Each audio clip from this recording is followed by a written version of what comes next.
Well, praise the Lord and welcome this morning to Francis and Friends. I'm going to quickly introduce the panel because we have a special guest with us that I want to get to right away.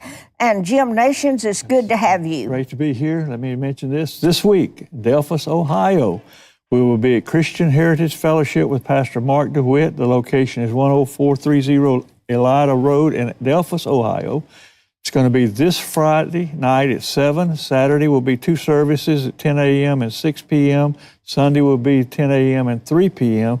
For information, call 419-695-7055 or 619-268-6786. And we'll be preaching, dealing with the message of the cross.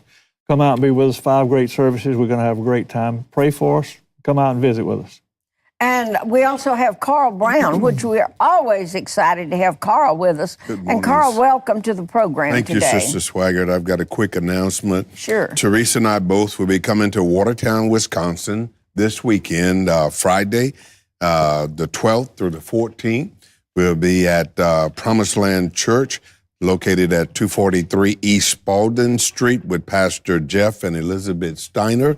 And Sister Swaggart, they're frequent visitors here at Family Worship Center. Well, thank you. There's some of the regular services as well as camp meetings, so they're here quite often. And for contact for this meeting is 920-390-0336. So we're looking forward to a great outpouring of the Holy Spirit. We're believing God to touch hearts and lives throughout the weekend. Okay, and Dave Smith, great to have you here too. Amen. Good to be here. Let me mention a couple of things. Tuesday nights for the next 7 weeks, be doing a summer school class at the Bible College. Is psychology scriptural? 6:30 till 8 o'clock, 4th floor of the college building. If you'll come, we're going to be looking into scriptural reasons why psychology is not scriptural. Also, the 19th through the 21st of this month, my wife and I will be in Spartanburg, South Carolina, Truth Chapel World Evangelism Fellowship Church. Services Friday night at 7 o'clock, Saturday night, 7 o'clock, Sunday, 10 and 6 o'clock. Spartanburg, South Carolina. And Dave, I encourage all of the folks to go out to yours, Jim's, and Carl's meetings when they come to your town. Let me quickly, I want to introduce our guest today who has written a book entitled Stolen Sovereignty, Daniel E. Horowitz. And I'll tell you, when I was sent this book and I started reading it, it answered so many questions for me that I tell you, I've got to commend this gentleman for writing this book. And it's Daniel, to just give you a little bit of his background.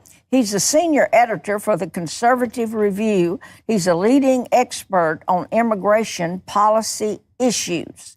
News articles published in several major media outlets. And as I just said earlier, he's the author of the book Stolen Sovereignty. I'm going to kind of give the panel an review of his book. Of course, you have seen, since President Trump has been elected to office, you've seen several judges, one in Hawaii, one in, I forget the name of the different states. I know it's one in California, one in Colorado. And the people would go to the polls and vote for something or against something. Maybe it was same-sex marriage. Maybe it had to do with immigration. Maybe it had to do with other issues. But then we have seen judges in different parts of the United States step up and rule and say, you can't do that, even though the people, the majority of the people had voted, this is what we want, such as California. The issue was same-sex marriage. California, they voted against the issue. And I think the same thing happened in Colorado. And the judge steps up and says, no, you can't do this, and overrules the voters. I did not realize that was possible. I thought it was against our Constitution. And as you know, guys, we have discussed that on this program. How could a district judge overrule something that the majority vote of the people either voted for or voted against. But we've seen it happen in several times. And since Donald Trump has been elected president, we have seen a federal judge in Hawaii step up and say, no, you can't do that when it comes to immigration, different things like that. And I've always wondered how we got to the place to where the people's vote did not count. That's why that reading Daniel Horowitz's book today, or the past couple of weeks, in fact, I've read it almost twice because I was gleaning so much information from it. And so, you know, he says that legally they don't have that right. I can't imagine how they possibly could. Okay, we have Daniel on the phone. Daniel? Hello, Daniel? Guys, God bless y'all. Well, I apologize for the problems that we've been having in the studio today, but we had some work done over the weekend on our computers and something went wrong. And so, but we originally, let me say this for our listeners, he was to be with us through Skype and you could see him and talk with him, but now we're having to do this telephone interview with him. But Daniel, I want to compliment you on this book that you have written. I've been asking myself a number of questions, and your book answered the majority of those questions. I did not know it, and I am assuming that a lot of our elected officials don't even know. And we're going to be discussing Daniel's books. It's called Stolen Sovereignty, and we'll be adding and saying more about it in just a moment. But Daniel, first, I welcome you to the program. We're so thrilled to have you. And I gave an introduction. I hope you got to hear it, but you might want to share with the people to begin with, who is Daniel Horowitz? Absolutely, and that was very kind of you. You know, I'm a rabble-rouser for liberty, for the Constitution, for godly values, our values that our country was founded for. So some of your audience, national, international, might know me from my daily columns, sometimes twice daily, 3 times daily at conservativereview.com, where we cover all of the important public policy issues, legal issues, what's going on in government, what's going on in the states. And I said to myself in 2015, well, what could I put in a book that I don't already have in my columns? And I started to see a very disturbing trend. And obviously 2015 was a watershed year when the courts not only redefined society, but redefined the most basic building block of all human civilization, where they redefined the most unalienable of rights and then, contorted natural law.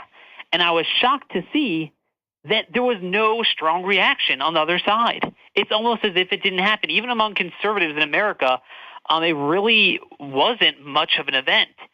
And I slowly watched the courts more and more than I ever had. And I noticed something that the late Justice Scalia warned about before he passed away, and that is social transformation without representation. So ever since then, I've been committed to fighting what I've called social transformation without representation, where basically the most important decisions of our society, whether it's immigration, the future orientation of our society, obviously marriage, sexuality, religious liberty, state election laws, are all being decided not just by the Supreme Court, but that's for sure going on, but even by these dinky lower judges.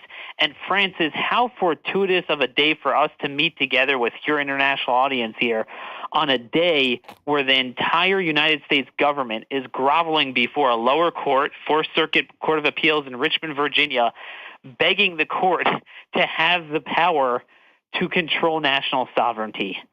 And, this is something, when I wrote the book, it was kind of esoteric, immigration policy, runaway courts, and the convergence of those two.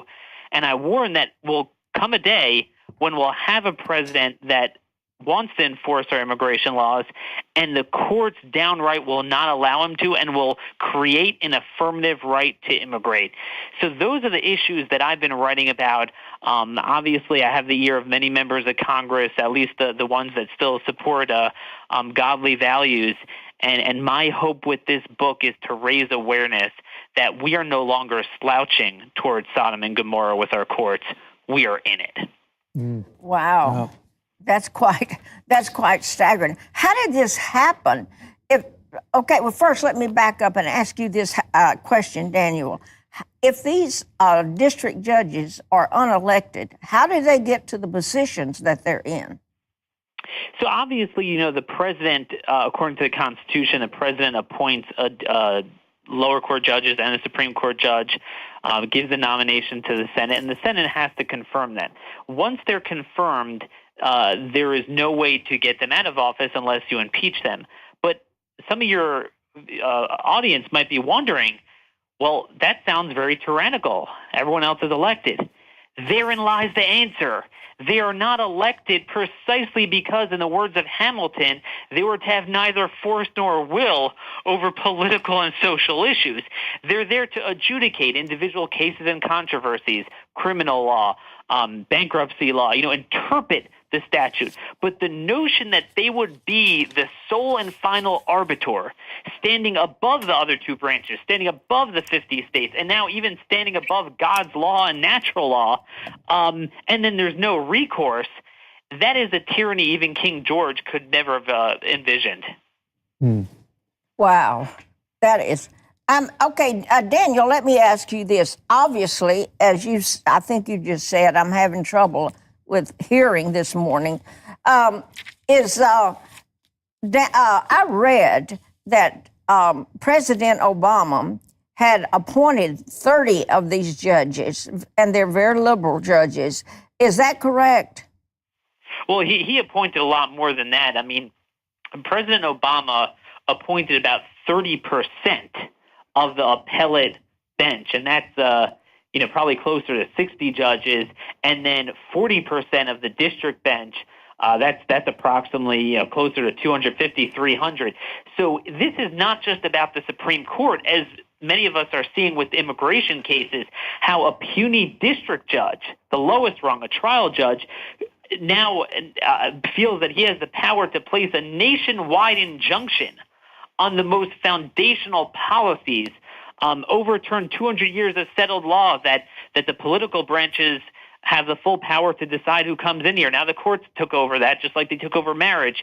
And this is really what I warned about in my book, The Final Frontier in Judicial Tyranny, that they're now going to take all of the concocted rights that they gave to their protected special classes and copy and paste those and grant them to potentially all 7.5 billion people in the world that now have an affirmative right to immigrate. Francis, think about this juxtaposition for a minute. Okay, go ahead. I'm sorry. I was just going to say, as one final thought there, the courts are now telling us that American Christians, Jews, any religious American cannot adhere to his own conscience with his own private property and has no religious liberty right with his own property. He must service a homosexual wedding with his own business, his own property. At the same time, these courts, and this is going on in Richmond, Virginia today in the Fourth Circuit, they are telling us that a random Muslim living in Somalia or Syria has an affirmative First Amendment religious liberty right to immigrate. If that is not Sodom and Gomorrah, I don't know what is. That is unreal. So it's these judges that's what's causing President Donald Trump the headaches that he's having getting his laws passed, right? Well, here's the deal. It's worse than that. It's not getting laws passed. The laws are already on the books. And this is the problem. The laws, I have an article, a Conservative Review. It's not in my book, but it's in my Collins. There are 7 statutes that cover what he did. That Congress delegated to the president authority to shut off any form of immigration as he sees necessary. And the courts completely shred that, refuse to even recognize it. And again, it's not, for your audience, this is not much of a surprise. Because if courts could redefine marriage, the most foundational building block of our civilization, and then now within the last 2 years, the Fourth, Sixth, and Seventh Circuits have redefined sexuality. They now say transgenderism is the law of the land. I'm not kidding.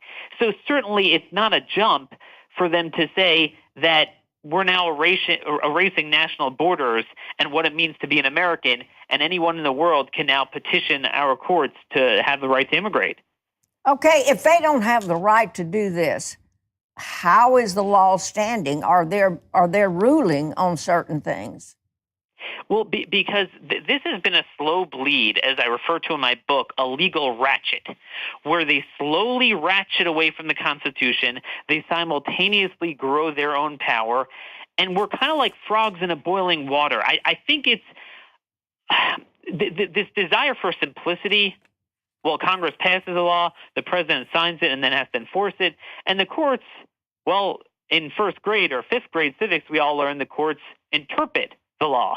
Now it's become that the courts have a judicial veto over the law. And over time, it's gotten so bad that whatever seems to happen, the courts have a final veto. In order to bring out this point, because it's not in my book, I want to quote to you from Larry Kramer. He's the dean of the Stanford Law School, former dean.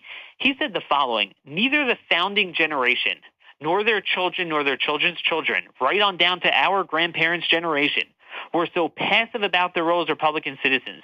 They would not have accepted, did not accept being told that a lawyerly elite had charge of the Constitution, and they would have been incredulous if told, as we are today, that the main reason to worry about who becomes president is that the winner will control the judicial appointments. Something would have gone terribly wrong, they believed, if an unelected judiciary were being given that kind of importance and deference. But that is the deference they've been given. Yeah. Daniel, let me explain a little bit more what I was asking you at the beginning of the program. You know, Donald Trump, our president, his orders have been executive orders. In California, what I was speaking about, the people clearly voted in opposition to same-sex marriage. And a judge steps up and overturns that and makes it the law of California. The same thing happened in Colorado. And now we have the immigration issue. President Trump, he signed an executive order. And heretofore, people haven't paid attention to it. But all of a sudden, a judge says, no, you cannot stop these immigrants from coming into the United States. And as I was reading your book and reading other people's books, now immigrants have as much right as a United States citizen. That's very scary to me. And Daniel, when we come back, I want to discuss this more, because in California and Colorado, the people voted in opposition. You know, they voted in opposition. So how could their votes be done away with and a judge say, no, that is wrong, this is what we're going to do? We're going to be right back in just a moment after the break. Email your questions and comments about today's program to onair@jsm.org.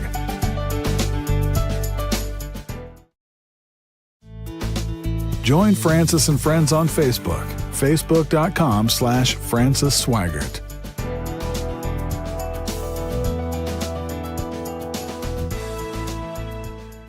Now, Okay. All right.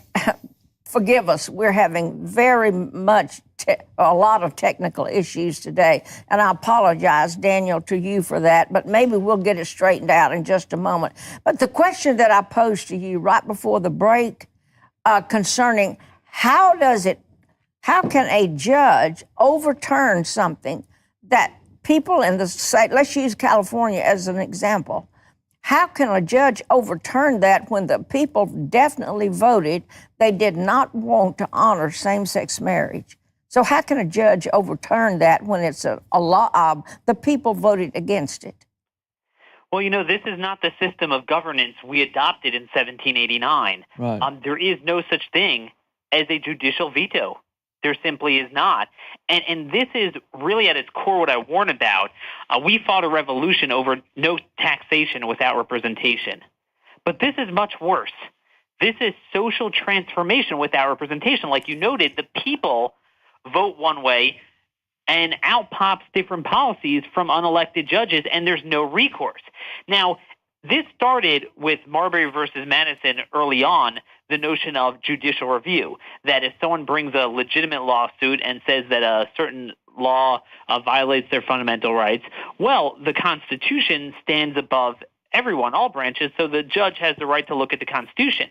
But the notion that the judges are the sole and final arbiter of that the other branches do not also swear an oath to God and to the Constitution to uphold the law, is absurd. It was around the 1950s, during the Warren era, when the courts started doing two things. Number one, they conveniently made themselves the sole and final arbiter, but they did it very slowly. So people like frogs in boiling water didn't realize what was going on. And then number two, they started redefining the Constitution and then contorting it in the worst way imaginable. So now we're left with a system and an entire generation of people that don't even know that the courts are not the final arbiter of everything, yet there's absolutely nothing that they cannot do. And that's why I wrote my book, to address certain remedies. Okay, Yeah. so what can be done? Sure. So obviously, first, we need to educate people on, to recognize that the courts do not have the power they grab for themselves. But even to the extent they grab that power, straight out in Article 3, Section 2, there is an explicit remedy that shocks me. It's not talked about more. I know last decade and the previous generation of certainly social conservatives and legal scholars on the right all fought for this. It says that Congress can make exceptions and regulations to the jurisdiction of the courts. So this notion that the courts are above the other branches and even equal is absurd. Congress ultimately has the final say and on all issues. And they could strip the courts of jurisdiction over anything. So a lot of people might say, oh, well, the courts redefine marriage. We need to go and amend the Constitution. No way. They illegally amended the Constitution. We don't need to get 38 states. We could do this statutorily the same way we do health care, taxes. You could do judicial reform, take marriage, religious liberty, and immigration away from the courts. All right. Now, is this a Democratic thing, or is this Democrat and Republican? Because every time we've had this happen that I know of, it's always the Democrats that are pushing this. Well, what the Democrats have is the perfect racket now, where they no longer need to push it. Where even when they lose, their legacy lives on in the courts, and that's what you're seeing now. Donald Trump won the election, but it's meaningless. You can't even enforce foundational immigration laws because even though the Democrats don't have the power, they have the courts doing it. So it definitely is coming from them. But the problem is too many Republicans and too many conservatives have become complacent, where they've agreed to the premise that the courts have jurisdiction over marriage. They agree to the premise that the courts are the sole and final arbiter, but yet at the same time, they say, well, we'll just appoint better judges. And we've been doing that for 50 years. So in my book, I come to warn that we've crossed the point of no return where the courts are immediately broken, and we need to push judicial reform the same way you pass any other statute. We want to pass health care reform, tax cuts. You could pass judicial reform and take these issues away from the federal courts. Okay, how do you do that, though? I mean, and I don't deny what you're saying, but why is the Republican Party allowing this to go on? Well, I mean, the Republican Party has had a pretty bad track record for standing up for marriage. I mean, Francis, have you heard any prominent Republican speak out on these issues, on marriage, religious liberty? No. I mean, as I write in the introduction to my book, to me, the impetus, the biggest reason why I wrote my book was September 3rd, 2015. Well, what's significant about that day? That was the day when a federal district judge ordered Kim Davis in Kentucky to be arrested for upholding. You talk about California, there 80% of the state voted to affirm marriage as a marriage. And all she said was, as a county clerk, I'm not going to sign off on this. She didn't Kim engage Davis, right, yeah. And no Republican even wanted to talk about it. She was, I mean, imagine that. Again, Muslims are being led into this country from Somalia under the guise of religious liberty, yet a Christian is not allowed to uphold what even Anthony Kennedy himself said 2 years prior was a state law. And everyone's silent. Everyone is completely silent. And that's when I recognized, I said to myself, I need to educate people on the role of the courts and what we can do to have the other branches take back the power, because otherwise elections will be meaningless. And I think the first few months of the Trump administration has really proved the thesis of my book that unless you reform the courts, winning elections don't matter. Right. Yeah. Okay. I read a couple of weeks ago by another writer, and he said that, as you're saying, legally these judges cannot do that. It's, we stand up for the Constitution or we don't. Okay, so they do this. Say like a Donald Trump says, well, we're not paying any attention to what you're saying because you don't have the right to do that. Well, there's going to be lawsuits coming against him to prove that from every corner of the United States. Am I not right about that? Well, so in my book, I advocate that obviously, in addition to maybe ignoring the courts, or instead of that, we actually pass statutes and assert Article 3, Section 2, which is in plain English, and then the president signs it into law. Now, if thereafter the courts want to do their thing, look, at some point the other two branches have to at least get back on the playing field. Right now, they don't even push back. They don't even try to fight. And what's interesting, and I discussed this in Chapter 9, there were some founders that did predict that this might happen. But what Madison and Hamilton said is that the courts have neither force nor will. They don't have the power of the purse. They don't have the executive. They don't have police forces. And the notion that the other branches would just lie on their back and allow them to be rolled over, it's absurd. So, think about it. Kim Davis, how was she thrown in jail? Did Anthony Kennedy get off the bench with his robes and arrest her? No. This was the executive branch, the Justice Department, or the local police. And this is where the other branches need to say, wait a minute, I swear an oath to the Constitution the same way you do. My version of the 14th Amendment says nothing about marriage in it. My version of the 14th Amendment doesn't give equal protection rights to immigrate, and so forth. If you just do this a few times, then we'll reach an equilibrium and actually get back to what the balance of power is supposed to be like. Okay, Daniel, if we, what can the people do? I've got a whole audience out here asking the question, well, what can we as a people do if our representatives are not standing up for the Constitution? How can we stop this? What can we do about it? Well, everyone says we need originalists on the court, but we actually need originalists in Congress. We need them to recognize, first of all, the proper definition of the Constitution, but also we need them to recognize their role over regulating the courts. They regulate every aspect of the court. And I just want to note, that which they control the jurisdiction is just the Supreme Court. The lower courts, they not only control the subject matter jurisdiction, they control their entire structure. The lower courts are a creation of Congress. Congress giveth, Congress taketh.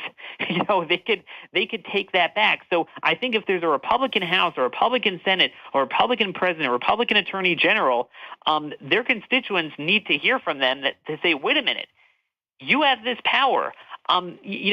14 years ago, when Judge Roy Moore from Alabama was suspended for not willing to take down a replica of the Ten Commandments from his courthouse, back then, at least Republicans introduced legislation doing what I suggest, stripping the courts of jurisdiction. Now, a couple months ago, he was suspended for not implementing gay marriage in Alabama, and there's no word from the people. I mean, this is what is so disturbing. The only thing worse than the social transformation is for godly people with godly values to acquiesce to it and become content with it. All right, now, I don't see where the people have a choice. You say Congress they can pass laws or they can do whatever needs to be done, but Congress, like it is now, it's so split in different directions that you're not going to get them to pass anything. So the people out there, we're left with them forcing laws and rules on us that the Constitution is actually in opposition to. No, absolutely. And like I said, I mean, sadly, this 50 to 70-year coup against our Constitution, it's not going to end overnight. There's no silver bullet. But at least we have to recognize where we need to get, what is the end game, and to recognize that the courts do not have such a veto, and to the extent they have it, Congress could take that back. And this is why this needs to become the issue of our time. I mean, a lot of people say, oh, I'm pro-life, I want to vote for a pro-life member of Congress. But that's meaningless. If the member of Congress will not push judicial reform, you have states right now that are pushing to defund Planned Parenthood. The courts are saying that they have to fund them. Mm-hmm. There's no end to it. So that's the thing. We need the people to at least understand where the power of Congress to ask their members, are you pushing judicial reform? Why are you not pushing legislation, taking this away from the court? When they say, oh, well, the courts decide, no, they don't. And you have this power. And if you're going to run for Congress, you need to understand the scope of your power. And I think also we need to raise awareness to what's going on with Barnell Stutzman, Washington State, the Klein Bakery in Oregon, all these people that are being persecuted because of their religious beliefs. I think our entire movement has been silent. Again, I'm working with Judge Roy Moore. He's running for Senate in Alabama, and I'm a little bit surprised at how, unlike 14 years ago, there really wasn't a strong reaction even from our communities after he was suspended. So I think we need to wake up. We need to return to God from our end before we're able to empower the reluctant members of Congress. Okay, we're seeing religious freedoms and everything else taken away from us. And we do have a Jeff Sessions in office now. We have Ted Cruz. We have Mike Lee. So having those, if they would start making the people aware of what is taking place, I believe that they would have the people behind them and with enough force to push these things through. But nobody's saying anything about it. I mean, you're the first one that I've read anything about that is bringing this up in the manner that you do and making it as very clear as you do about what is happening here in the United States of America. Absolutely. And my hope is that over the last few months, even since my book came out, it's become more clear to people that they voted for a certain outcome and it's being nullified by these, district judges. So you mentioned something very interesting, Francis, that the Attorney General, Chief Law Enforcement Officer of the land, is Attorney General is Jeff Sessions from Alabama. This is something that the people need to bring to his attention, and I'm sure they're looking at this. He is in charge of the federal law enforcement. So if a court says, say you have a situation where someone refuses to issue a gay marriage license because they want to follow their state law, which is the law of the land, not the courts. How is that person arrested? The courts don't arrest them. It's the executive branch that has that enforcement function. Attorney General Sessions is in charge of that. And that's where the Constitution, your oath to office, comes in. The entire source of judicial review that the legal profession uses to nullify laws, to say that, well, we swear an oath to uphold the Constitution and we believe what you're doing is unconstitutional. Well, how much more so if Jeff Sessions has the law enforcement at his disposal? Does he have the prerogative and the responsibility to only use them in accordance with his oath of office to uphold the Constitution? So that's what's important to recognize. That Jeff Sessions has that power over enforcement. The Congress, which is Republican-controlled, although it sometimes doesn't seem that way, they have the power over the jurisdiction of the courts. They have the power of funding. I'll give you just one more great example, one thing I was pushing for. When the courts struck down, so to speak, Donald Trump's immigration order, there was a very simple remedy. He could have demanded that in the budget bill that was just passed last week, they defund or prohibit funding for the issuance of refugee resettlement or any visas from those 6 countries. What are the courts going to do? Put an injunction on the lack of funding? My point here is there are many other tools at their disposal, but the problem going on now is not just the courts. It's that the other branches are outsourcing their power to the courts and are unwilling to even get on that playing field. Okay, so we've got a social transformation taking place here in our nation. And as Christians, there's no say-so we have in this. And yet we have a constitution. And reading what you and others say, Daniel, what do we have left of our constitution? I mean, what we have left is the antithesis of the Constitution, given that we gave over our Constitution to the courts. We have literally, I mean, you ask anyone in Washington who has the final say over the Constitution, they'll tell you the courts. It's unbelievable.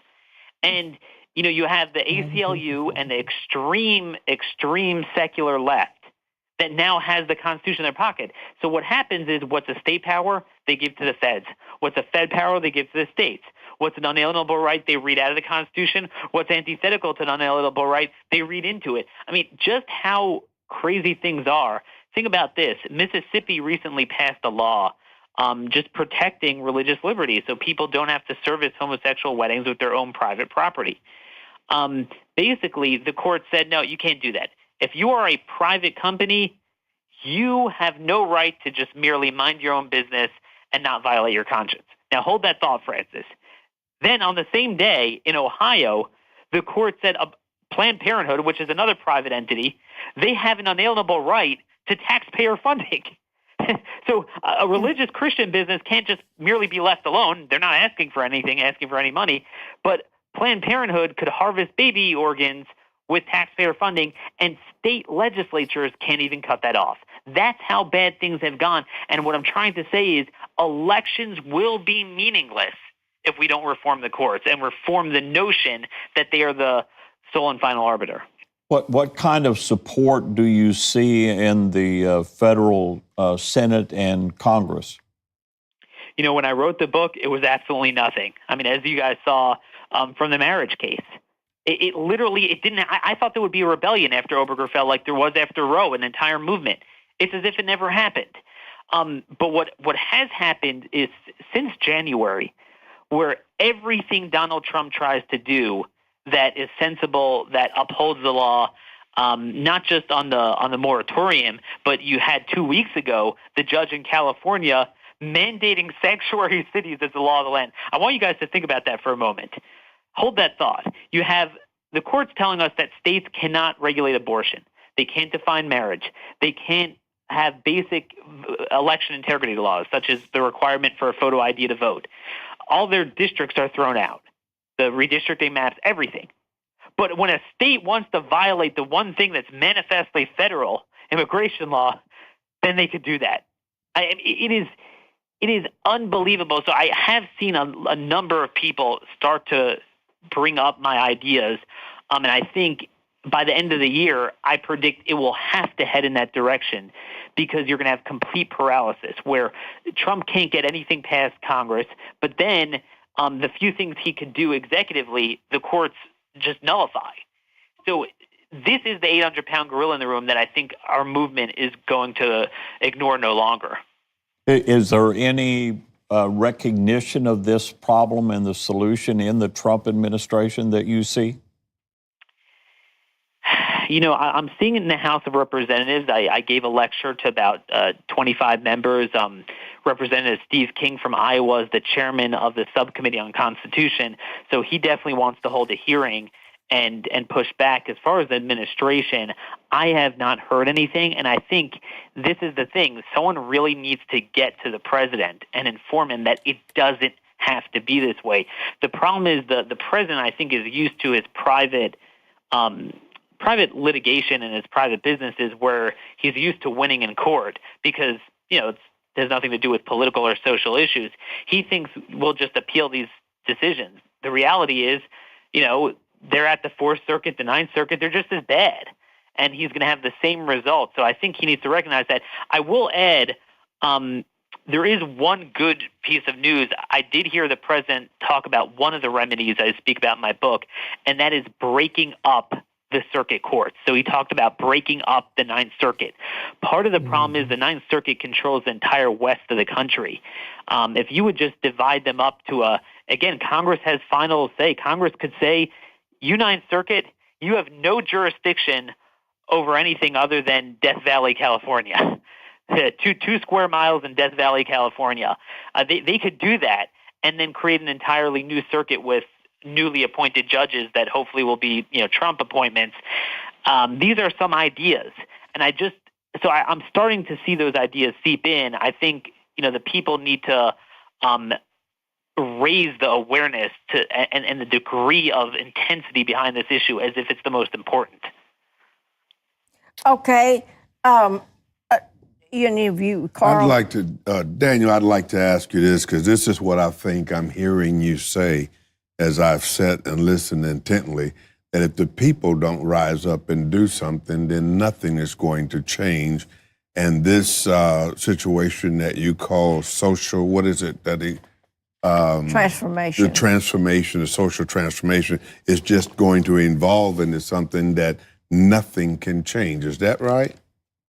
No, absolutely. It's the second half of what I said, social transformation without representation.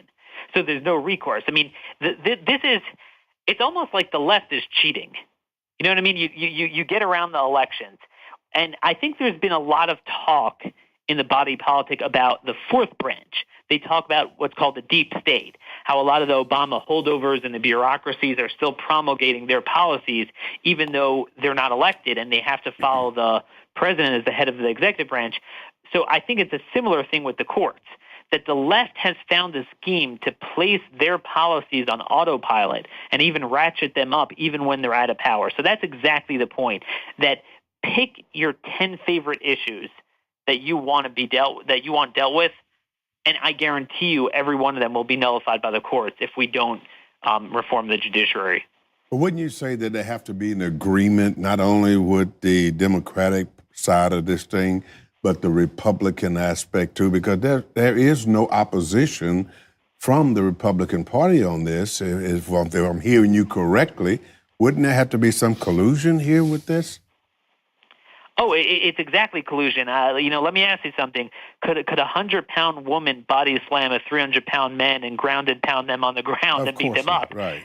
If the person doesn't allow that. And I use that analogy because when such fears of judicial supremacy, even during the time of the founding, were posited, the Federalists at the time laughed it off. I mean, they said, what do you mean?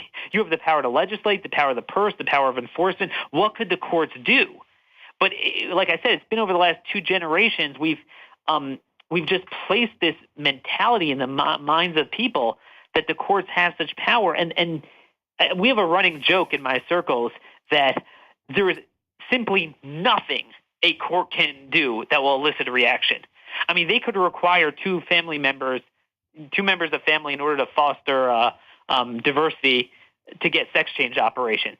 And literally the Republicans will get up there and say, while I strongly disagree, it's the law of the land. Everything the courts do is the law of the land, even though the law of the land is not the law of the land. So I think what it's going to take is for the courts to affect something that they care about. They don't care about marriage. They don't care about religious liberty. I mean, I hate to say it, that's pretty obvious. Most Republicans don't care about sovereignty either, like Donald Trump does. But I think one area you're starting to see this is election law, where courts, it's a quiet trend that I've been writing about since my book. I didn't write about it in my book, where the courts are throwing out every single Republican redistricting map. Every one. No Democrat maps, but every Republican map. That gets to the core of Republican power in the state legislatures. And I think if that reaches a feverish pitch, that's when we're going to see a tipping point. Okay, we got to go to a quick break, Daniel.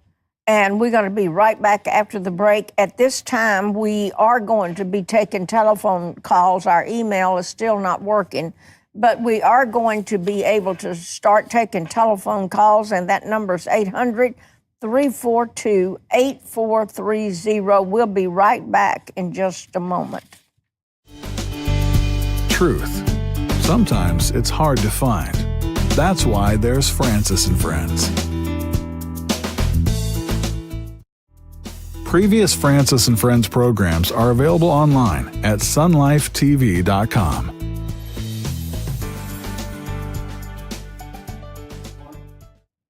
We're back with you today, and at this point, we're going to be taking your calls on our special guest today is Daniel Horowitz, who is the author of Stolen Sovereignty, a book that I just think is a must-read for everybody.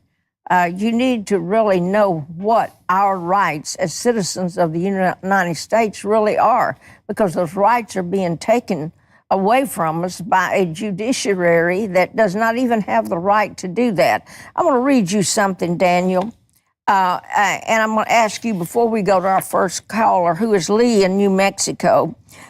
You make the statement concerning the judiciary. You said the executive branch of it not only dispenses, but holds the sword of the community. The legislative not only commands the purse, but prescribes the rules by which the duties and rights of every citizen are to be regulated. And then you make the statement that the judiciary, there in the Constitution, there is surprisingly little on the subject to be found in the records of the convention, but yet we're seeing them having the most power. So how did all this happen? You know, think about this. It's pretty funny that we had a very contentious presidential election, and the biggest issue wasn't over who would be president as an end to itself. It was over who would be president so they'd have the judicial appointments. It was unbelievable. And that's how far we've fallen. You're absolutely right. You know, at the time of our founding, nobody viewed the courts as having any influence on social policy and the direction of politics. It was actually such a boring position that John Jay, who served in the first Supreme Court, when he was asked by John Adams to come back, he said, no, it's boring. You know, he was a politician. He was Secretary of State. He wanted to have influence. So you see at the time of the founding, it didn't have that influence. But what happened was over time, and this has not just happened in America. This has happened in Europe and Israel, all the Western democracies, where the progressives understood that courts have this respect as the final order over an individual case under the law. And they said, you know what, if we could just give them that same status over the law and nullify laws, we could place our agenda on autopilot. So over time, that's what happened, where the courts just became more and more involved in that, and the other branches outsourced their power. And then the fact that they're unelected and don't stand before the people actually began to benefit them, because the other branches that are elected, they're scared to touch any major issue. But the courts are like, hey, we'll take it. We don't have to worry about elections. And that's where we are today, where I think we're at a breaking point if we don't fix this. Yeah. Well, Daniel, if you say that the judicial appointments are made by the president, do you anticipate President Trump making any additional or overriding those other judiciary appointments with ones that he himself would make? So a couple of things. It's interesting. Actually, it's in the news today that for the first time he has announced beyond Supreme Court the appellate court nominees, about 10 of them. I have articles at Conservative Review, my columns. I go through this. I think he needs to do it as soon as possible, but at the same time, it's not going to work fundamentally. It's like saying I'll appoint better people to run Gaza. I mean, the entire system is irremediably broken. Also, even a lot of these judges, even a lot of the Republican appointees, they're kind of like Republican politicians, where they're very much status quo. So they won't vote to, redefine marriage. They won't go further, but they're not going to roll back existing precedent. And this is another thing I discuss in my book, what's called one-directional precedent. The left could overturn 200 years of case law overnight, like they're doing on immigration law. But once they do it one time, even our side, so to speak, regards that as what's called stare decisis. They're not like Clarence Thomas, where they're willing to roll it back. So how many of these would really overturn Roe v. Wade? I really question that. And that's why I think the better way is to take the entire political ball away from the courts. And another problem is that all they have to do is judge shop, just go around and look for a judge that will decide the way they want them to go. And they bypass any conservative judges. That's a terrific point, and I just wrote about that recently. This is relevant to the immigration cases. What the left has learned is there's something called a nationwide injunction policy. It's made up, but basically a district judge, you would think, could only issue a ruling for that case in front of him. He can't issue a national injunction on something outside of his geographical jurisdiction. Some judge in Hawaii, how is he able to do that? But starting pretty much in the 1990s, this is a very new phenomenon. District judges have been doing that, and other branches respect it. I mean, Donald Trump's administration is respecting it. So you're right. I mean, even if he appointed very good judges, which, again, I'm very skeptical as to how many exist in the modern-day legal profession, like Scalia and Thomas. There really are very few. But all it takes is for them to go to one judge in the Ninth Circuit where they'll win the appeal, and they're good to go. And remember, even if you successfully win back the Supreme Court, which I'm also very skeptical about, the Supreme Court only hears about 80 cases a year, less than 1%. So the appellate courts are often the final destiny for a lot of these cases. Okay, let me ask you a quick question before we go to our first caller today. You make the statement here concerning Senator Oliver Ellsworth, the primary drafter of Article 3 and the man often referred to as the father of the national judiciary, promised the people of his state that the federal judiciary was not to intermeddle with your internal policy. Then you go on to say redefining marriage is a form of meddling that would have been beyond his comprehension. Absolutely. We are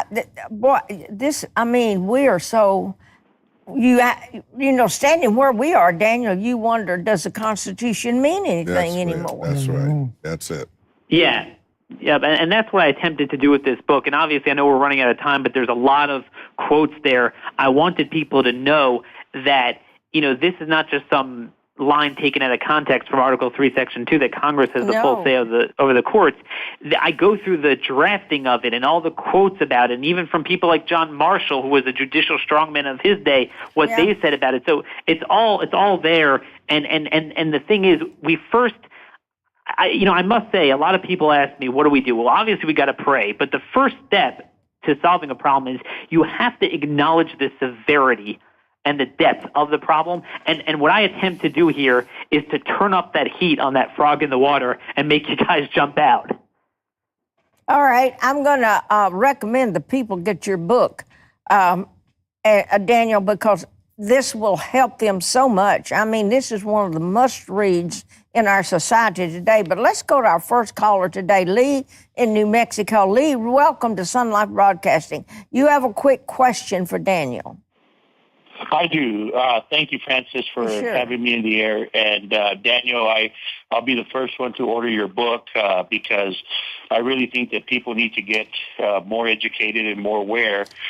Particularly, we live in a state in New Mexico where they're very liberal, like California, and it seems like we make no progress when we call our local state senators, when we call our federal Congress people and representatives. They don't pay attention. They don't want to hear. They don't even respond to the written correspondences that we send to them. And I just feel like we're being ignored, especially as Christians. They don't want to hear what we have to say.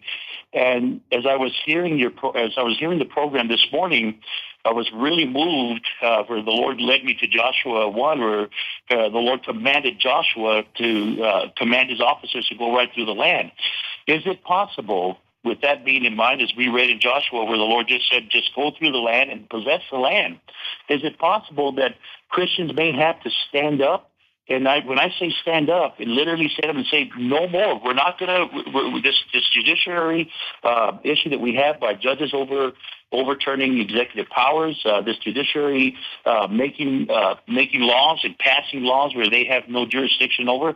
Is it possible that people may have to stand up and just say, you know what, no more. We're before you take our Second Amendment right, we're going to stand firm. We're not tolerating this no more. And if we end up in jail, just like it did in the days of the Apostle Paul and the days of Shadrach, Meshach, and Abednego, I think, is that a possibility to stand and unite as a constitutionist, so to speak, that we believe in the Constitution, to stand and against this type of government? Lee, that is the 800-pound gorilla in the room. Everyone asks me that. Have we reached that point? And I really think we have. You just look at the left. The left is engaging in civil disobedience now. What do you think sanctuary cities are, where they say we are not going to follow federal immigration law, except the difference is we, with marriage and religious liberty, have statute, the Constitution, unalienable rights, the preamble of the Declaration on our side. They do not. Yet they do it anyway. So the left is already there against the Trump administration. This should be very easy. But the problem is that too many on our side have become diffident. They lack the confidence in their own views, and they won't even try. And that's the thing. Like it says in Deuteronomy, what's hidden is for God, but what's out in the open is for us. And we don't know outcomes. We don't control outcomes, but we actually have to stand and fight. And I think you've had some interesting cases in New Mexico. You had the case, obviously, with a photographer for a wedding that was forced to service a homosexual wedding. There was also an interesting case I wrote about in Bloomfield, New Mexico, where the 10th Circuit, that's where Neil Gorsuch used to said that the city hall had to take down their Ten Commandment monument because people passing by were offended by it and somehow got standing in court. So, this is the type of stuff that is very easy. If you're able to influence that city council, if you live in that city, you say, no, we're not doing that. We are not doing that. We are not going to rip down, like a bunch of ISIS fighters, our cultural heritage and our monuments that have been there since our founding. So I think that is absolutely where it has to head. Obviously, you got to walk before you run. The degree of intensity has to be gradual, but it is very clear that I think all of us are not engaged intensely enough before we could even hope to influence members of Congress. Sister Swaggart, I'd like to add to an answer to Lee's question, whether or not, if Christians stand up and take issue against this. As I listen to this, what's happening now, I can't help but see that the church, if it doesn't have a reformation, there's not going to be any turning around because of the fact that the absence of the church has produced what's going on right now. The very moral stance that America used to take would come from those Christians that had moral values coming from the church. The church all but has lost its way, so it's not there. And so looking for the Christian public to stand up against this, well, we haven't stood up against very much so far. And unless there's a reformation, now there's a very small segment, a remnant of the church that takes a stance, but for the greater part, if we don't see a reformation, then we won't see any of this taking place, any opposition to what's going on. It's accepted now. And because of that, moral stance is lacking. It's been, and Daniel says this in his book, a steady disenfranchisement of the people with a gradual but yet steady reinterpretation of the Constitution. It's a steady reinterpretation. The people don't know. That's it. But it's the pastor's fault. It's been a reinterpretation of the Bible, by the way. That is exactly what the I'm pastors. referring to. Look at the pastors that, from people's standpoint, that's powerful. That has used churches that's embraced Islam. The Pope of Rome has embraced Islam, and so if they will embrace that, they'll embrace anything. Is my opinion. They're not telling their people the truth. They're not interpreting the Bible the way it's supposed to be interpreted. That we do have rights in America because of our founding fathers and how they founded it and set it up, and the Constitution of the United States. They need to know that, and they need to hear that on a regular basis. And I know it's got to be the gospel, but mixed with that is we have a Constitution. That's right. That gives us rights. Exactly. For the people, by the people. Well, and there's a whole... the idea that we don't want to offend people. We don't want to talk about sin. Right. And we don't want to offend people. And so that we will be popular and have big churches and money. But we need to realize that there are things more important than that. That's why we got to have a reformation. Yeah, That's why. exactly. I agree with you. Yeah, Lee, I hope we've helped you there. Well, I thank you guys for taking me to. I just wanted to say something real quick about what Daniel Horowitz had said about the people standing up. He mentioned about New Mexico, not too far from us, in my county, Valencia County, Belen, New Mexico. There is an anti-religious group out of Wisconsin. I don't remember the name, but they have been trying to take down a nativity set that we have. Belen, of course, is known as Bethlehem. And they have been trying, it's a part of our culture here in New Mexico, in Belen, and the residents of Belen. My grandfather grew up, in this area. And it's always been our culture, and that's what it stood for. They've been trying to take this down. Now they're threatening to sue the city of Belen to force the city to take that nativity set, which is displayed in the city property where the city council's at. And so, and again, we stood up against it, and we told them that, that we're not going to, even the city has backed us up in the city council. And again, I really think that, as Daniel had said, that, we need to stand up. Godly people need to come out of this, out of the shell and just stand up and say, we do have these constitutional rights. And, whatever it takes, we're going to stand for our God, as Shadrach, Meshach, and Abednego did. And if we get thrown in the furnace, then God will be with us. Yes. Oh, okay. Daniel, do you have anything further for Lee? No, other than to say, I think that's a great example, what you're talking about there with monuments. You got to start small. The most extreme cases, for example, when a court overturns an execution. So that's a little bit hard to go ahead and execute someone when that individual got a judgment from a court, even if it's totally built on nonsense. But in this case, what standing does someone have to say, I'm offended by a inanimate object? There's no injury. In fact, there's literally no legal standing. And this is what Judge Roy Moore warned about in Alabama, about 14 years ago. Well, if a district judge could nullify a Ten Commandment replica, there's nothing they can't do. So I think that is a good example of where you could start by saying, no mas. We are not doing this anymore. Okay, Daniel, would you do me a favor and explain the 14th Amendment, please? Sure. Obviously, the one flaw in our founding, not in our Constitution really, but in our founding, was that Black Americans that were here for many hundreds of years were they were enslaved. They had. Hello? I think we got cut off there. Yeah. Hallelujah. Okay. While we're cut off, Lee, can you hear me? All right. Carol is our next caller. Carol from New York. Can you hear me, Carol? Yes, I hear you, Francis. Okay. Go ahead and ask your question, please. Well, really, I've really been listening to the conversation, which is very enlightening. I thank you for that.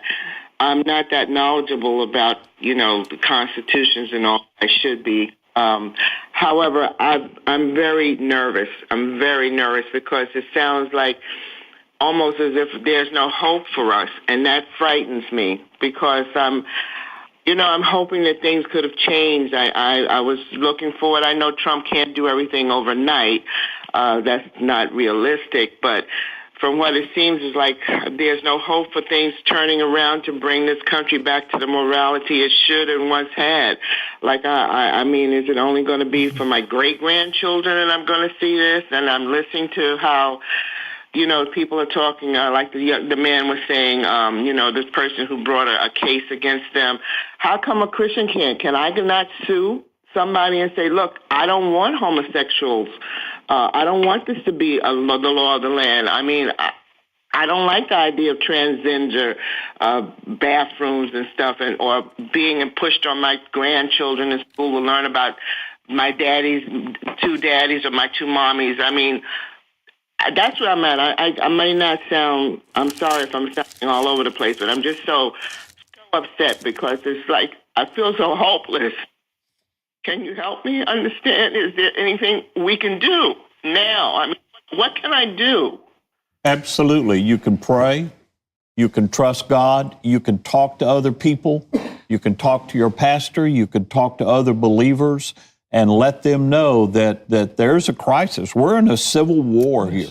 Yes. A spiritual civil war in this country. And the enemy wants us just to roll over and play dead. That's right. But we need to stand up. 2 Chronicles 7:14, if my people, which are called by my name, will humble themselves and pray and seek my face and turn from their wicked ways, then I will hear from heaven, and he's going to heal our land. But it has to start with the individual. That's right. Each of us need to stand up. That's why we're here today. That's why we're doing what we're doing here today, is to let people know what's going on. Yeah. Carl, did you want to? Yes, Sister Swigert. Carol Dave came out with the very thing that needs to be done, and that is prayer. We can always go to prayer, and there's hope there, there's faith there, and we believe that God hears us when we pray according to His Word. He does when we pray. And the will of God, when it's prayed, you can rest assured God will move on that. And I want you to hear this, Carol, to give you some hope here. In 1 Timothy chapter 2, beginning at verse 1 through verse 4, Paul says, I exhort, therefore, that first of all, supplications, prayers, intercessions, and giving of thanks be made for all men, for kings. Now, we know we don't have kings in this time, but as it refers to that is the president here, and for all that are in authority, that we may lead a quiet and peaceable life in all godliness and honesty. For this is good and acceptable in the sight of God our Savior. And that's the strength of prayer, because it is the will of God. He accepts that. He wants us to live a life of godliness and peacefulness in this world. And the way to that, Carol, is through the prayers of the saints of God. We need to pray not only for the President of the United States, but for the entire country, and especially for the church. The church is asleep. That's yes, right. It is. The church is asleep. And Carol, also, don't panic. Don't panic. Do what these two brothers and myself says. Pray. And God's bigger than this. That's right. He's bigger than this. But He wants His people to cry out to Him and repent. Repent. There's a lot of repentance that needs to take place for being asleep. Right. And you know, the Bible says that we perish because of a lack of knowledge. That's right. And Carol, what you've heard on this program today, and you need to get Daniel's book, and you need to read it, digest it, and understand what it's saying, and help us spread the word. Most people are like me, and I would probably say the panel here. We did not really understand our rights until we started having programs like this and looking into the different things that are happening in our nation. And that's why I have programs like this. And Daniel, right after, we've got to go to another quick break. We're going to be right back after the break, taking more calls, and you can call in right now, 800-342-8430. We will try to get you on the air to ask Daniel whatever question that you have in your mind. We'll be right back.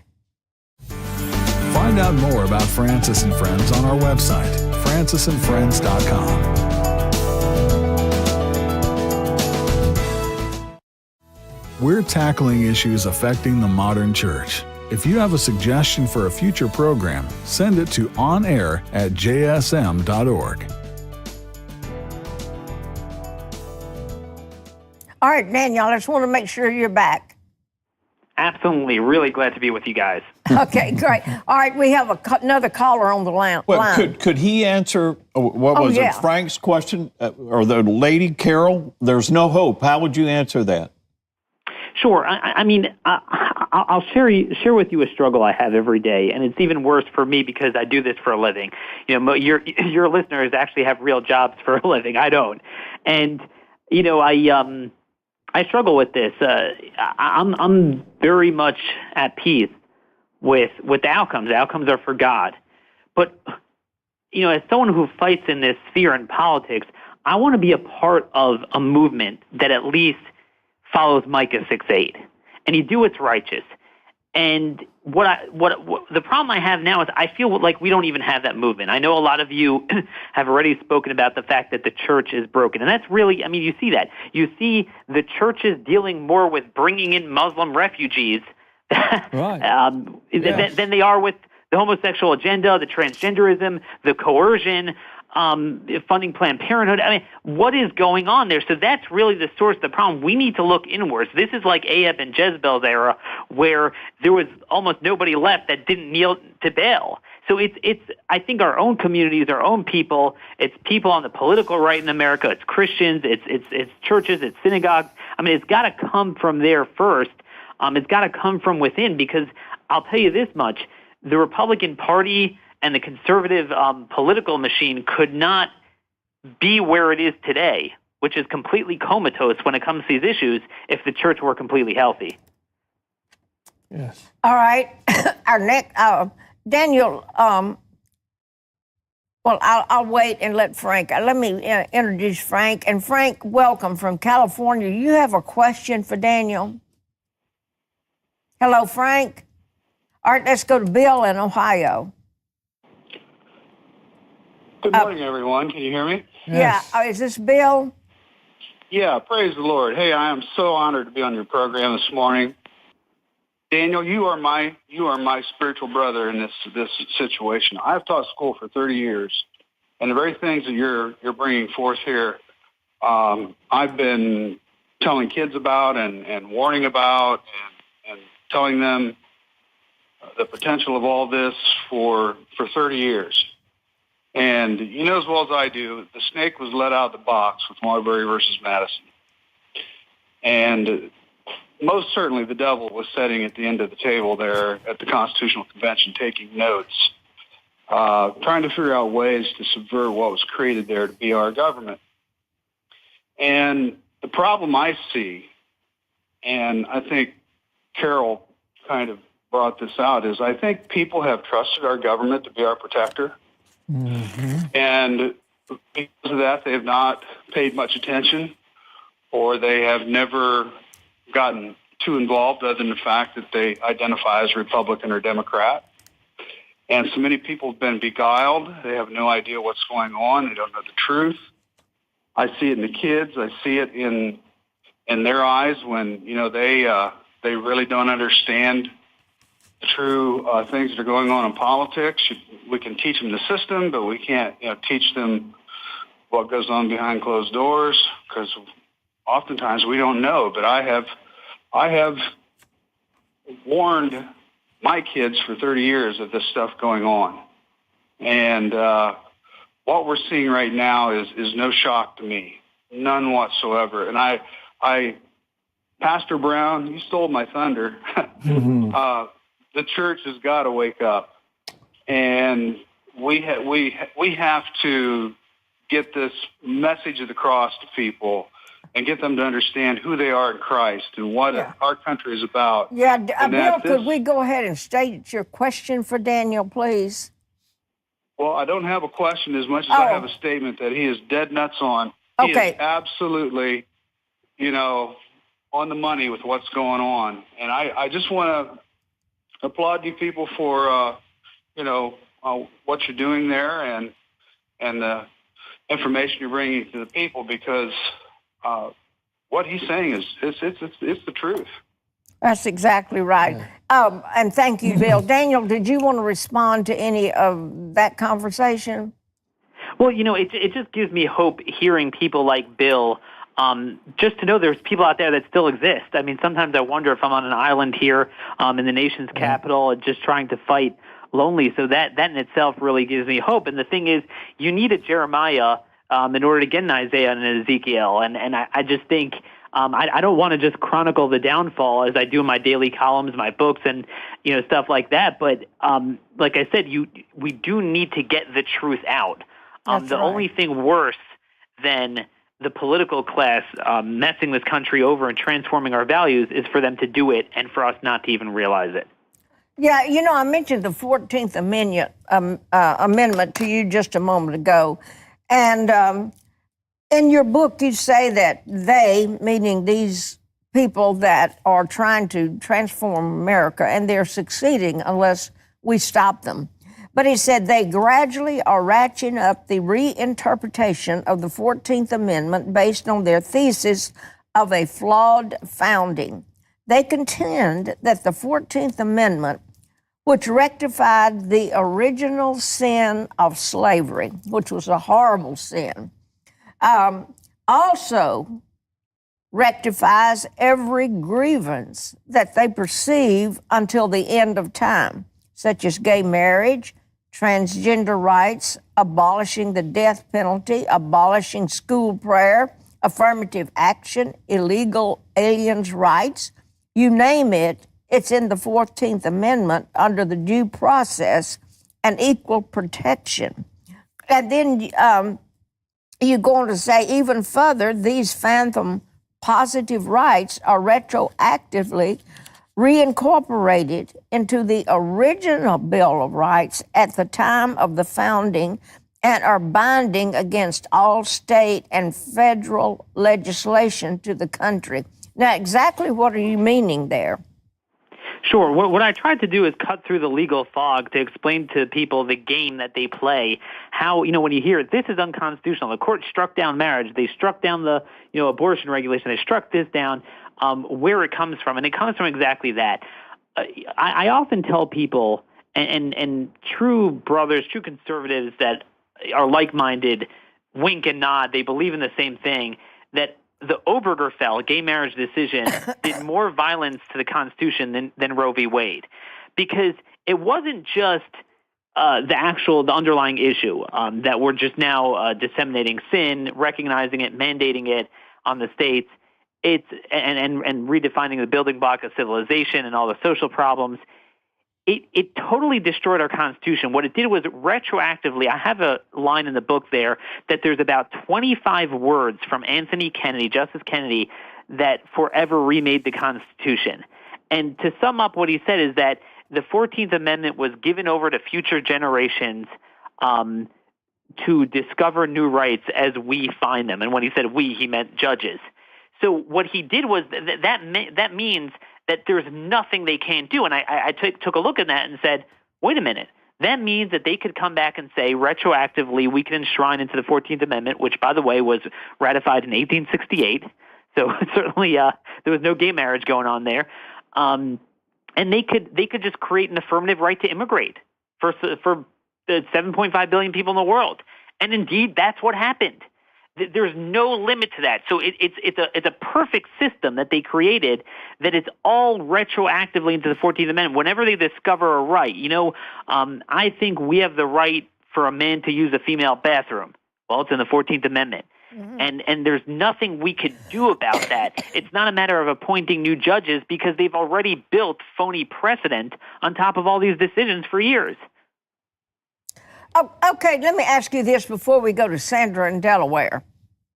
Daniel, what would happen if President Trump said, well, they don't have the power, these judges do not have the power to do this, so therefore I'm not going to pay any attention to what they're saying, and we're going to go ahead and we're going to do thus and so. What do you think would happen?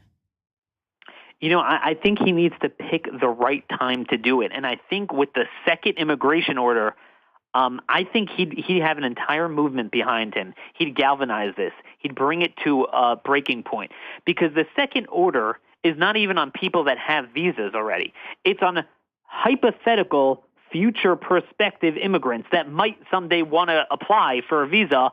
And so the question is, the court said, you can't do that. Well, the question, Francis, is, well, what affirmatively can and should we do? The court doesn't address that because it can't address that. There's nothing to address. There's no valid case. So I think this is actually a great opportunity. It's not a matter of, so I won't issue a gay marriage license. I won't, I won't regulate abortion. Here, there's nothing to do. How many immigrants do we bring in? Are the courts going to set the number now? I mean, so what I'm saying is there's nothing even to listen to. in a tangible sense, I think he needs to do this, but I would advise him, if I were advising him, I'd say it's always better to have company. And that's why he should have fought to have Congress codify what he was doing in the budget. So now it's 2 against 1 branches of government instead of 1 against 1. All right, let's go to Sandra, Delaware. Sandra, welcome to Sun Life Broadcasting. You have a quick comment or question? Thank you for taking my call. Sure. I just want to say that you have the absolute best program on television. I discovered you a few months ago, and I'm addicted as well, as the other caller said. I have 2 questions, please. I'd like to state them, and then I'll hang up for answers, please.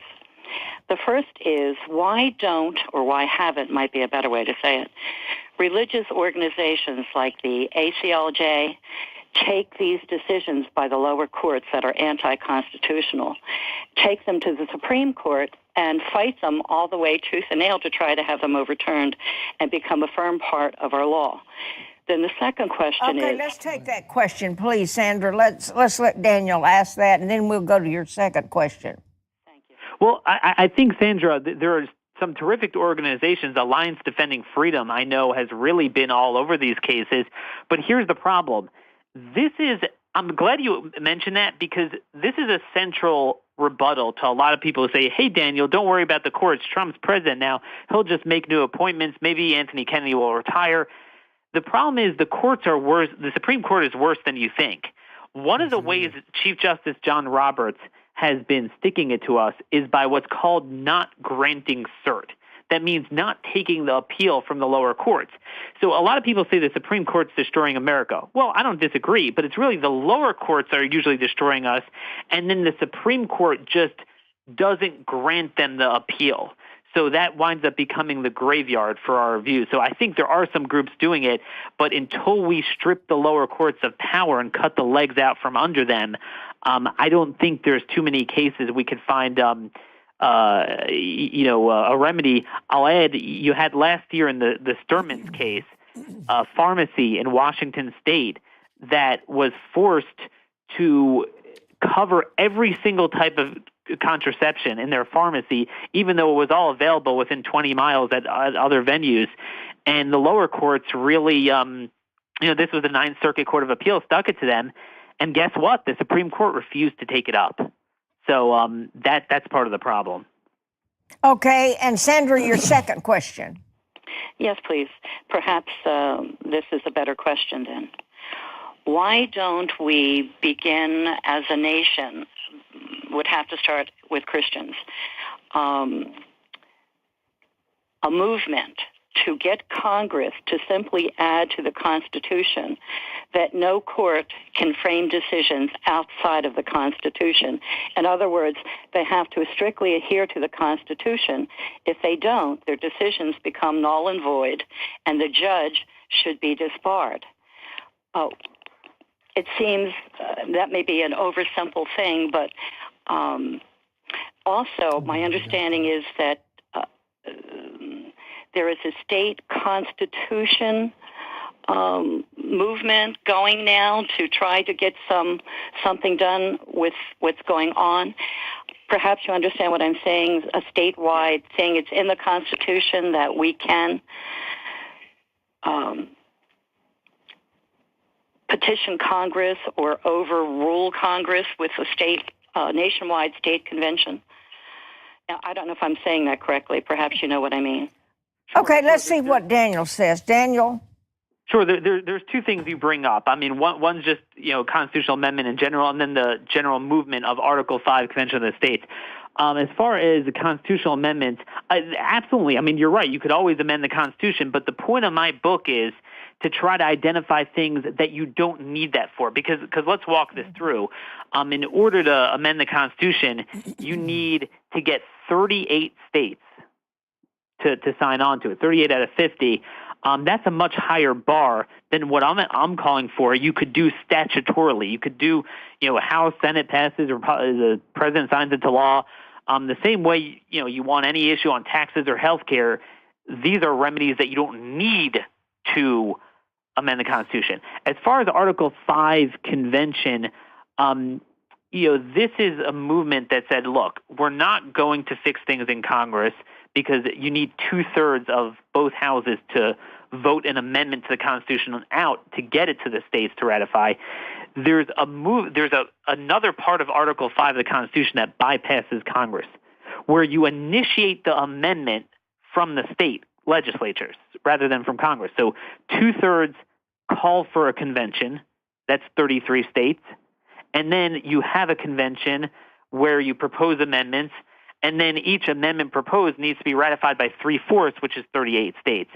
That, again, I believe that that's a movement personally I endorse, and Mark Levin, radio host who wrote the foreword to my book, definitely supports that movement.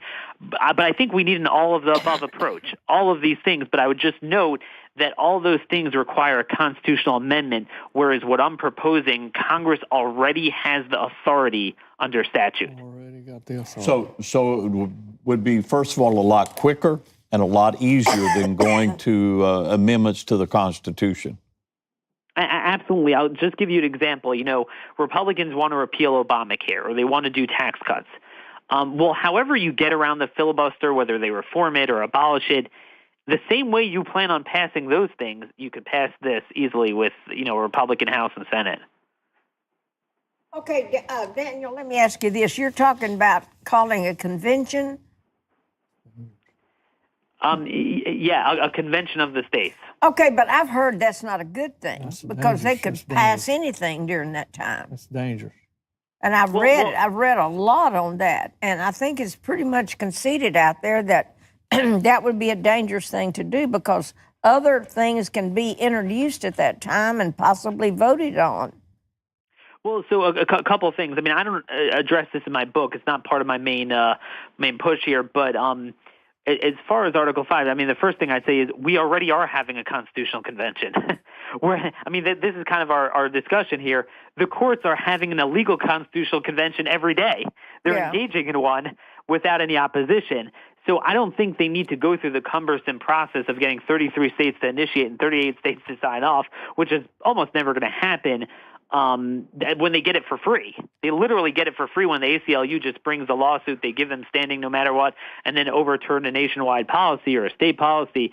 They get that for free. Also, the rules of the convention very closely spelled out is you can only propose stuff that was pursuant to what you initiated. It has to be initiated, and then even then, it has to be approved by 38 states. So it's not like anything's going to be snuck through. I would just encourage people, and again, I'm not pushing Article 5 so much here, but rather than focus on the speculative problems with the solution, we need to recognize what's in front of our eyes, and that is a constitutional convention for the worse on a daily basis. All right. Okay, thank you, Sandra. And I'm quickly going to Frank in Illinois. Frank, welcome to Sun Life Broadcasting. You have a quick question for Daniel. Yes, I do. Number one, thank you so much for your efforts. You're on my heroes list along with your husband. And thanks to you, I've revived my copy of Because I Hate, took it to church, and I'm trying to sell about 50 copies of that through the local bookstore. Because I Hate, Project Gabrielle. My question is, number one, I don't like the President Obama's attempt to federalize over 1 million acres in Utah and a bunch more down in Idaho under some archaic act, land grant act or something. And thank God that Donald Trump reversed it. But how can we prevent that stuff from going on again is number one question. Number two question is, I'm holding in my lap a book by David Horowitz, The Big Agenda, Trump's President Plan to Save America. Are they related? Is David Horowitz and Daniel Horowitz related? So I think I could take the second question first. That's easy. No, we are not related. I guess just shared the same namesake, although he has written a lot more books than me. I wish judicial reform would be part of that agenda. I would just warn you that whatever is in his book about Trump's agenda, it won't be enacted unless you reform the courts, because the courts are throwing out his agenda. Right. That's right. As far as I think what you're talking about is the Antiquities Act. That's not coming from the courts. That's one thing that's coming from Congress.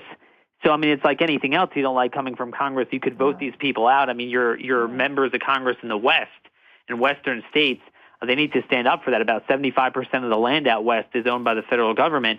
But part of what I'm warning about is what you might have a situation is where we get Congress or the president to do the right thing and return some land back to the states, and then a bunch of environmental legal defense groups could bring a lawsuit and say, well, this needs to be under federal stewardship in order to protect the rights of the people because it's a due process and equal protection violation that you're harming the environment. I mean, it sounds funny, but that's what they're doing. So again, this all gets back to why we need to reform the courts. Yeah. All right. Thank you, Frank. And we're running out of time. And I want to thank Daniel for being with us. And Daniel, I want you to share with our listeners Stolen Sovereignty, your newest book, and which is excellent, how they can purchase that book.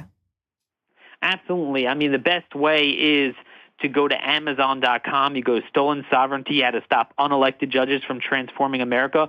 Or you could go to WND, WorldNet Daily, largest Christian publisher. They have a super store with a signed copy from all the ones from there are signed from me. And as always, if you want to read even more than what's in my book, my daily columns at conservativereview.com deal with the courts and everything else. All right. And listen, I apologize, Daniel, for our television problems today. And I want to ask if you'll come back and be on when we've got TV working and the people can send in their emails and I'll call in and ask questions. You have been an excellent guest today. And you have shared some things with us that we've been thinking upon, but really did not have the answers to. And for that, you have been very, very helpful. I appreciate the book you wrote, and I want a commitment from you right now. You'll come back, be with us on Sun Life Broadcasting, and enlarge this some more. God willing, I'd love to do it. And obviously, the devil works overtime when everyone's on to the truth. He did today. That's right. What's going on today. Yeah, that's it. But thank you so much, Frank, for being with us. And if you have emails, I will see to it that we try to get these answers to you. But we want to thank you for being with us today. And we'll be back with you tomorrow with another great program that we have planned. And we love you. God bless you. And thank you for supporting Sun Life Broadcasting. Email questions and comments about today's program to onair@jsm.org. Be sure to join Francis Swaggart on Facebook at facebook.com/Francis Swaggart. Archived programs are available at sunlifetv.com. Francis and Friends is a production of the Sun Life Broadcasting Network.